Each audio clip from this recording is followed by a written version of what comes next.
Mas pinatibay na relasyon ng Pilipinas at Japan at karagdagang puhunan sa bansa.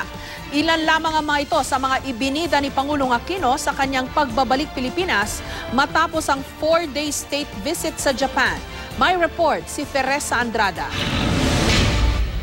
Ibinida ni Pangulong Noynoy Aquino ang mga positibong bunga ng kanyang 4 na araw na state visit sa Japan. Pasado alas 5 ng hapon, lumapag ang chartered flight PR001 lula ng Pangulo at kanyang delegasyon sa NAIA Terminal 2. Sa Japan, mayorya ng mga natalakay ay ang agawan ng teritoryo ng Pilipinas at China sa West Philippine Sea.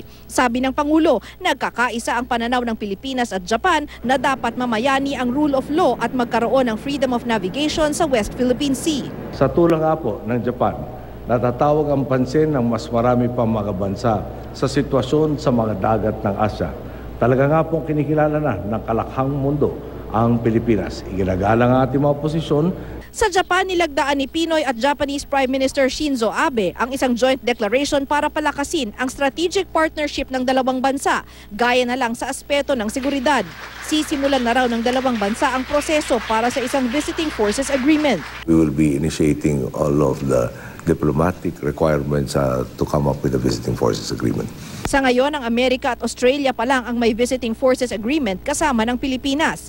Habang nasa Japan, nakipagpulong si Pinoy sa iba't ibang negosyante. Positibo anya ang ibinunga ng mga pulong na ito dahil 11 kumpanya ang lumagda ng letter of intent para maglagak ng negosyo sa Pilipinas. Gaya na lamang ng investment sa renewable energy at medical equipment. Nagkakahalaga ng 13.5 billion pesos ang kabuuang panatang dagdag na investments na ito ayon sa Pangulo. Nangako rin daw si Prime Minister Abe na magpapautang ng 136.9 billion pesos ang Japan para pondohan ang 3 infrastructure projects sa bansa. Teresa Andrada, GMA News.